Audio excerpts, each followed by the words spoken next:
And World, Northern Alliance Radio Network, Ed Morrissey, Mitch Berg, brought to you by Who Was the Assault Handy Wipe.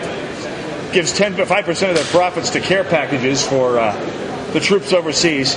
And by the way, it's my pleasure to welcome a couple of special guests to the Northern Alliance microphone here tonight. From Shippensburg, Pennsylvania, Betty Jean Kling. Welcome, glad to have you here. And Robin Rollinson from Wilmington, Delaware, deep in the heart of Joe Biden country. You're both here. Welcome to the Northern Alliance. Thank you for having us. Now, you didn't come here like most of the people who are here as delegates or media people or protesters or whatever. You have a rather different story. What brings you here to St. Paul, Betty Jean Kling? Well, kind of an unusual story, you're right.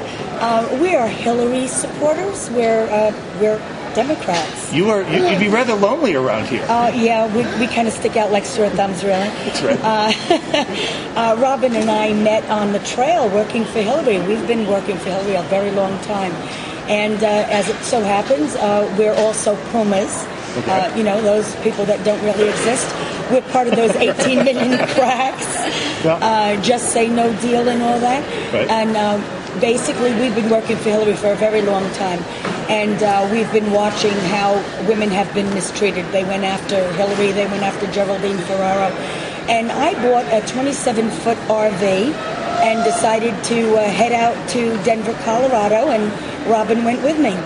And we went out there to see to it that Hillary was at least treated fairly, as every man before her has been treated, and was able to be on the roll call. I mean, she got more votes than anybody else. Right. So I'll let Robin tell you a little bit about what happened to us out there. You were out in Denver. We're out in Denver. We were quite upset. Well, we were working. We went out there we had a petition drive for a true roll call because we had heard rumors they were going to try to fix it. Right. And while out there, we got enough delegates to sign the petition, but it did not matter.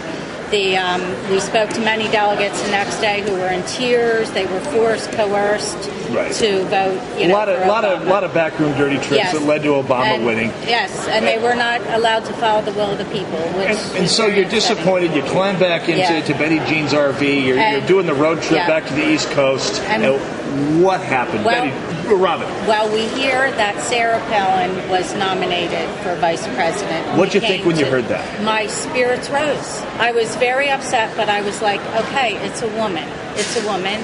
And we were like, we're strong believers that women's like Hillary has taught us, women's rights are human rights. So we're going to support a woman.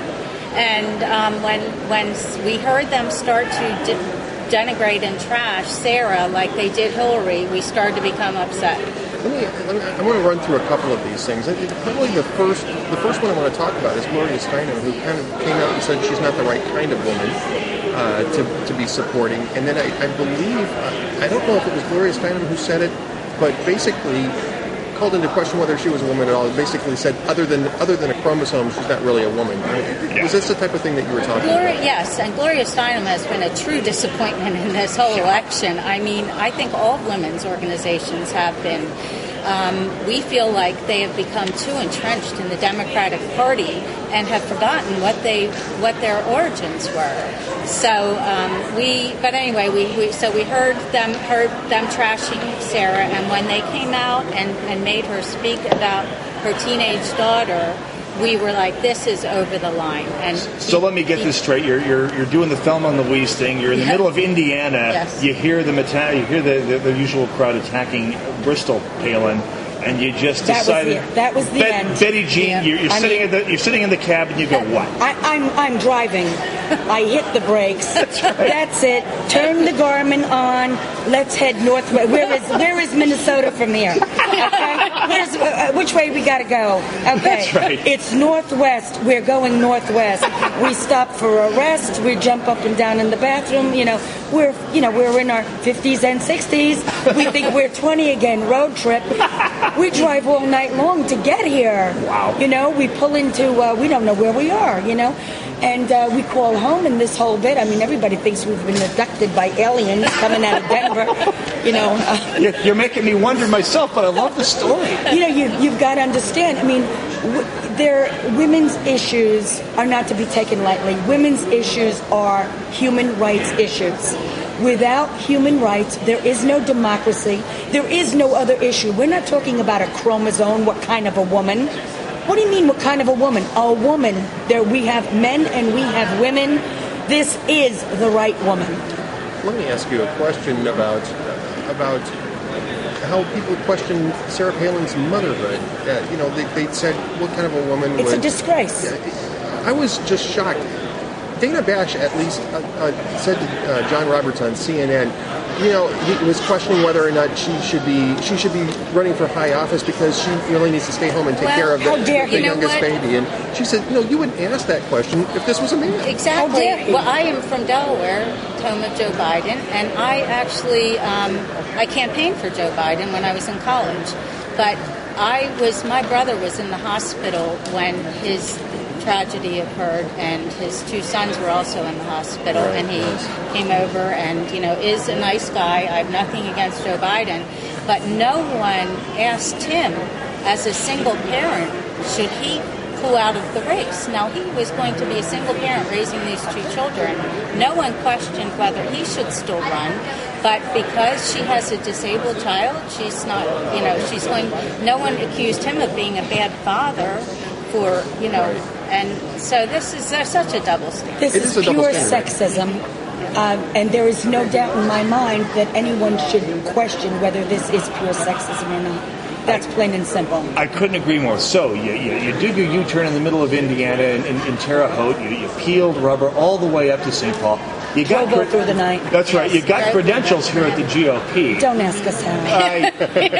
I wouldn't even dream of it. Just let me explain to you. Too long a story. Do not worry about what kind of a woman, and do not worry about a woman, because there's no way that you cannot get where you want to get and do what you want to do as a woman. Let me ask you one last question about the background here. When was the last time either one of you voted for a Republican for president? I've never voted for a You've never voted, Republican. and you've only been through 2 presidential elections, obviously.